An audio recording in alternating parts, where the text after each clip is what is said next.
Bonjour, aujourd'hui je vais vous parler du handicap linguistique, c'est-à-dire du problème des langues sous l'angle du handicap. Vous avez voyagé certainement, peut-être il vous est arrivé lors de ces voyages de rencontrer dans le pays que vous visitiez quelqu'un de très sympathique avec qui vous auriez aimé échanger quelques propos, et puis vous êtes lancé, et puis ça n'a pas marché parce que tout simplement vous n'aviez pas de langue commune. Alors vous vous êtes contenté de sourire, du regard, mais c'était somme toute très frustrant. Ou bien peut-être que vous êtes PDG d'une PME et que vous vous êtes engagé dans des négociations avec un partenaire coréen, et au fur et à mesure que la discussion progresse, vous vous rendrez compte que le contrat intéressant sur lequel vous comptiez va vous passer sous le nez, tout simplement parce que votre anglais n'est pas à la hauteur. Et vous savez que votre concurrent suédois, lui, a une maîtrise parfaite de l'arme linguistique. Parce que le langage est une arme, comme le savent tous les avocats, tous les séducteurs et tous les politiciens. Ou bien peut-être vous vous êtes trouvé dans une situation beaucoup plus angoissante. Par exemple, dans un petit village de Thaïlande, vous avez été pris de terribles douleurs au ventre et vous vous êtes rendu compte que vous n'arriviez pas à expliquer ce que vous vouliez au médecin local. Il vous posait des questions que vous ne compreniez pas et lui ne comprenait pas ce que vous essayez de lui dire. Toutes ces situations-là sont tout à fait typiques de ce qui se passe dans notre époque quand on a affaire à des gens de langues différentes. Un jour, je me trouvais sur une terrasse à Savognin, sur la route du col du Julier, et deux jeunes sont arrivés en VTT, épuisés après une longue course manifestement, et se sont assis à la table à côté de moi. Lui était français, elle hollandaise. Et manifestement, ils avaient beaucoup de choses à se dire. Et ils essayaient de discuter en anglais. J'avais mal pour eux. Je souffrais.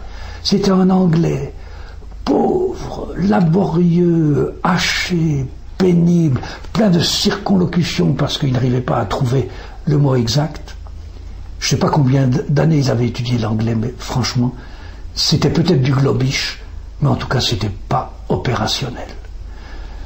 Et ce sont des exemples comme ceux-là qui vous montrent que ce qu'on nous raconte en général au sujet des langues est complètement à côté de la plaque.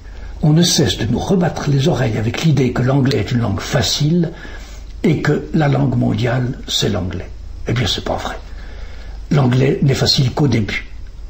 Posséder l'anglais, c'est extrêmement difficile. Et l'anglais n'est une langue mondiale qu'en ce sens que c'est la langue dans l'enseignement de laquelle les États engouffrent l'argent des contribuables dans le monde entier pour un résultat absolument médiocre. Une étude sérieuse qui a été faite sur la compréhension de l'anglais par les Européens a démontré que seuls 6% des Européens étaient capables de comprendre un texte d'anglais courant parlé. Donc 94% des Européens ne comprennent pas l'anglais. C'est vrai que beaucoup croient le comprendre. Il y a un grand décalage entre la réponse à la question « Est-ce que vous savez l'anglais ?» et puis ce qu'on observe si on fait un test. Il y a un autre aspect du problème dont on parle, à mon avis, beaucoup trop peu, c'est celui de l'aviation. D'après une étude faite par Boeing, 11% des accidents d'avion à issue fatale sont dus à une mauvaise communication entre la tour de contrôle et le pilote.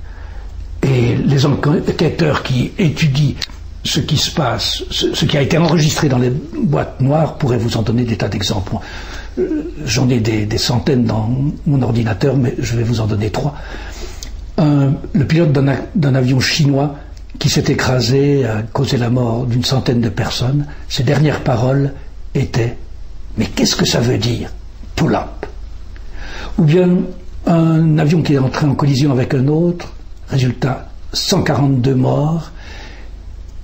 L'étude de la boîte noire a montré qu'il avait compris « turn left », c'est-à-dire tourner à gauche, alors que l'aiguillère du ciel lui avait dit « turns left ». Il tourne à gauche, un autre avion probablement. L'anglais présente cet inconvénient que très souvent, un élément minime peut changer complètement le sens d'une phrase. Et alors l'accident le plus meurtrier de l'histoire de l'aviation, qui s'est produit à Tenerife en 1977 et qui a causé la mort de 583 personnes, est dû au fait que le pilote n'a pas compris la phrase « Clipper 1736, report clear of runway ». Alors, bon, moi je suis un ancien traducteur professionnel. J'ai vécu aux États-Unis. L'anglais, je suis censé bien le savoir. Mais je vous assure que si j'avais été aux commandes de cet avion, je n'aurais probablement pas évité la catastrophe. Parce que cette phrase, je ne peux pas la comprendre du premier coup. Or, le drame de l'aviation, c'est qu'il faut réagir en quelques secondes. Quelques secondes plus tard, c'est trop tard. Eh bien, bon, vous allez me dire que peut-être si je ne suis pas capable de comprendre directement une phrase comme celle-là, alors que j'ai la responsabilité de la vie d'environ 600 personnes, c'est que l'anglais, je ne le sais pas si bien que ça. C'est possible. Je ne dis pas le contraire. Et ou bien peut-être que je ne suis pas très malin. Je ne le dis pas. Mais quand même, quand on pense que j'ai derrière moi des milliers d'heures d'études, d'approfondissement et de pratique de l'anglais, que j'ai vécu dans un pays de langue anglaise, je me demande quand même si ce n'est pas parce qu'il y a quelque chose qui cloche dans la façon dont notre société envisage la communication linguistique que je n'étais pas capable de comprendre cette phrase-là du premier coup. En fait, si on regarde de près toutes ces situations, on se rend compte qu'elles sont tout à fait comparables à celles qu'en médecine on appelle aphasie. À la suite d'un traumatisme crânien, d'une attaque cérébrale, parfois d'une tumeur au cerveau, on peut très bien perdre l'usage du langage parce que le cerveau n'est plus en mesure de commander le langage. Et on devient ce qu'on appelle aphasique.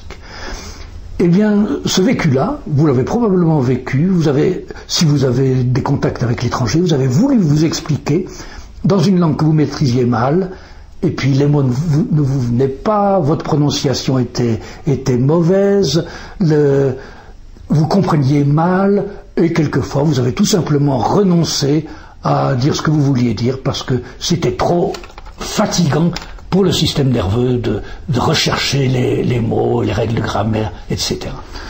Que ces situations soient tellement fréquentes, ça montre qu'il y a un dysfonctionnement dans notre société.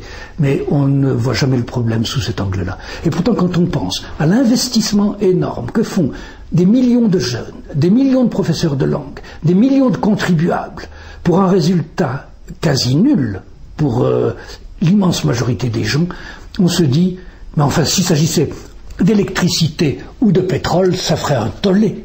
Mais parce qu'il s'agit de temps, d'argent, d'énergie nerveuse, d'argent des contribuables, d'énergie nerveuse ou psychique ou mentale, on ne fait pas le rapport entre l'énorme investissement, les innombrables frustrations qu'on demande à des millions de gens et le résultat. Et ça se retrouve aussi au niveau le plus élevé, et c'est ce dont nous parlerons à la prochaine émission, qui sera consacrée en grande partie aux organisations internationales. À la prochaine!